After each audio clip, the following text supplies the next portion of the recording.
City today, right? Where, as he says, the sun always shines. Let me also introduce my daughter Stephanie, who's here with me.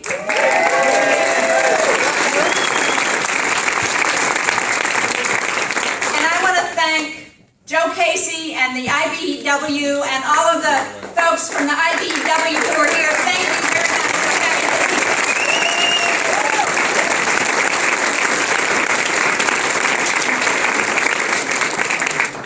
And thank you to all of you for coming to our Get Out the Vote rally.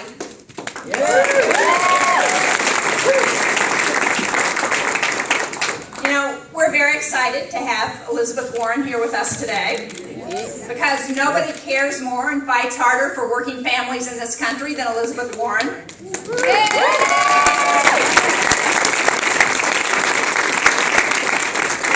Now, I know we're all looking forward to what she has to say. But first you have to listen to me. And at stake in this election is a really fundamental question.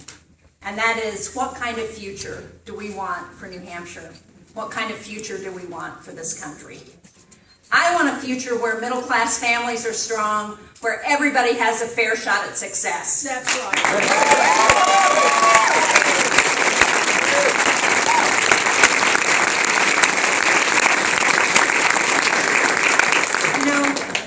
We've had some relatively good economic news lately. Unemployment is down. The housing market is starting to rebound. Consumer confidence is up. And we have more people with affordable health care than ever before.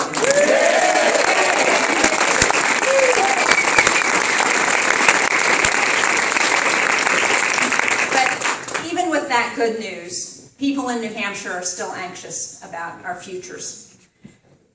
We've got too many people who are struggling because the problem is that economic indicators don't pay the bills. And income inequality is still a very big threat to our future economic growth and to making sure that families have the opportunities they need to succeed. You know it, I know it, Elizabeth Warren knows it. We need to elect people who will work to close that gap, not people who will work to make it bigger.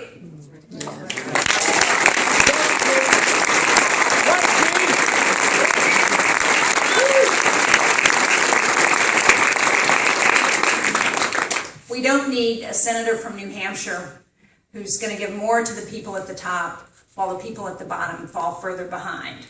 So here are a few things. Here are a few things we need to do. We need to make sure that young people can get a college education without drowning in debt.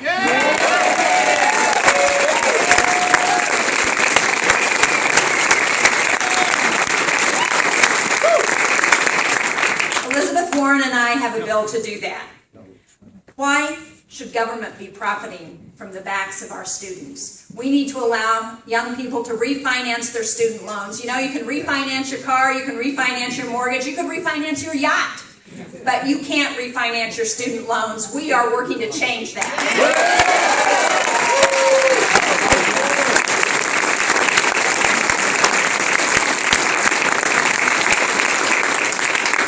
And we need to invest in our small businesses, who are the heart of New Hampshire's economy.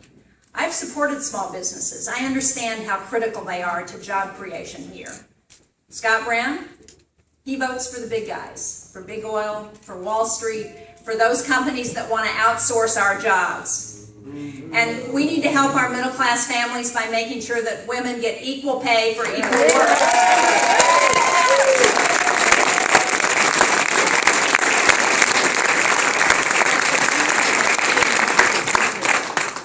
And if you watched our debates this week, you know that Scott Brown voted twice against equal pay for equal work for women.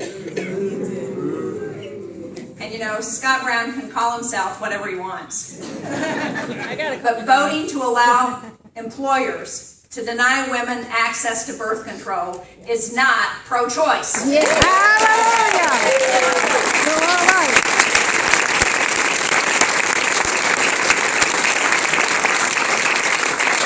I've said this before, and I'm going to say it again. I will not let Karl Rove or the Koch brothers or anybody else who comes in here and spends millions of dollars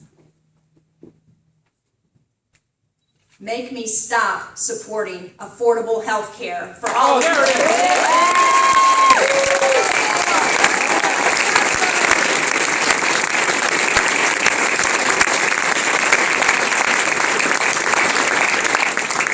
Every day in the Senate, I'm fighting to level the playing field for the people of New Hampshire, to make sure that our middle-class families get a fair shot, to make sure that small businesses have the opportunity to create more jobs and to succeed. It's what I've done my whole life, put New Hampshire first. Scott Brown didn't move here to fight for New Hampshire. No. He moved here to fight for the same interests that he's fought for his entire career. He fights for the big corporate interests, for the oil companies, for the Wall Street banks, for those companies that would outsource American jobs. You know, in the Senate, Scott Brown voted to protect $20 billion in subsidies to the oil companies. You know, those companies made $90 billion last year, the 5 biggest oil companies. They don't need subsidies. We need to be putting those dollars into alternative sources of energy, into new energy technologies.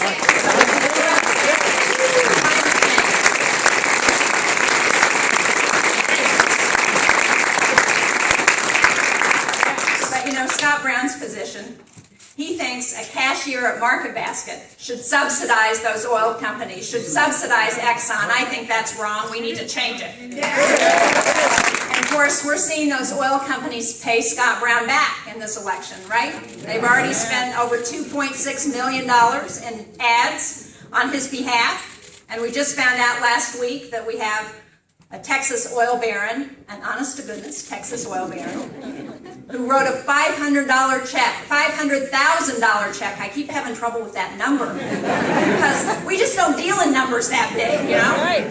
$500,000 check to Scott Brown's super PAC. So, let me ask you, do you think out-of-state billionaires are putting millions of dollars into Scott Brown's campaign because he's going to address climate change? No! I can't hear you. No!